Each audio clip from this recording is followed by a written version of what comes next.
تا حالا فکر کرده چرا بعضی آدما انگار یه موتور پرقدرت پشت زندگیشونه؟ همیشه در حال پیشرفتن. هدفهاشون رو یکی پس از دیگری محقق میکنن، در حالی که بعضیای دیگه سالها توی یه نقطه درجا میزنن. راز این تفاوت چیه؟ جواب توی یک کلمه خلاصه میشه: خودسازی.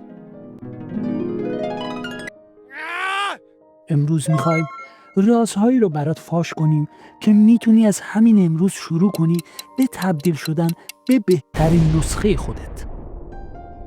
خودسازی یعنی چی؟ خیلی ها فکر میکنن خودسازی یعنی سخت گرفتن به خود. اصلا اینطور نیست. خودسازی در واقع آشتی با خودته. شناختن نقاط قوت و ضعفت و قبول کردن این که تو هم میتونی رشد کنی. یادت باشه بزرگترین قهرمان‌ها و موفق‌ترین آدم‌های تاریخ همون‌هایی بودن که یه روزی با خودشون قرار گذاشتن دیگه بسه. تصمیم گرفتن از منطقه امنشون بیان بیرون. حالا یه سوالی تو ذهن هممون پیش میاد. خب چطور شروع کنیم؟ میخوام امروز 3 قدم ساده برات تعریف کنم. قدم اول: خودآگاهی. یه هفته فقط ناظر خودت باش، بدون قضاوت. بنویس چه چیزهایی بهت انگیزه میده و چه چیزهایی انرژی تو رو میگیره. مطمئناً تو نتایجش شگفت زده میشی. قدم دوم: هدف گذاری کوچیک. نگو میخوام انیشتن بشم.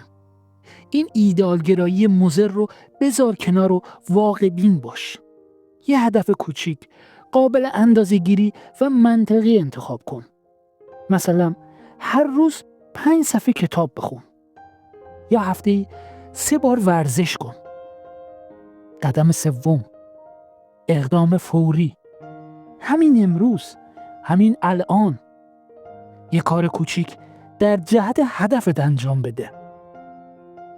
همین حرکت کوچیک مسیر رو برات باز میکنه. منتظر فراهم شدن همه شرایط یا منتظر تاریخی که برای شروع انتخاب کردی نباش. نقطه شروع همین لحظه‌ای که داری بهش فکر میکنی. فقط اقدام کن. مسیر خودش بهت نشون میده که چیکار باید بکنی. حالا ممکنه بگی اما من وقت ندارم، یا از کجا مطمئن بشم که نتیجه میگیرم؟ دوست من، مسیر 1000 کیلومتری هم با قدم اول شروع میشه. مهم اینه که شروع کنی. مهم اینه که باور کنی لیاقتت بیشتر از این حرف است و جایگاهی که الان در اون گیر افتادی مناسبت نیست و تو همون آدمی هستی که تو رویاهات تصورش میکنی.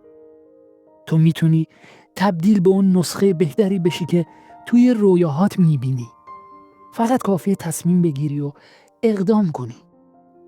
رویاهات اگه قرار نبود تحقق پیدا بکنه هرگز به ذهنت نمی اومد. و حضور خدا رو هیچ وقت توی این مسیر فراموش نکن.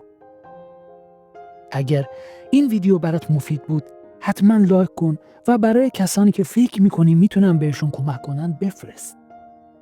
سابسکرایب کردن رو هم فراموش نکن، چون تو ویدیو بعدی دقیقاً راجع به غلبه بر تنبلی حرف میزنیم. یعنی همون دشمنی که میتونه بزرگترین سد راه خودسازیت باشه. و سوال آخرم: قدم اول تو در مسیر خودسازی چیه؟ توی کامنت ها بهم بگو.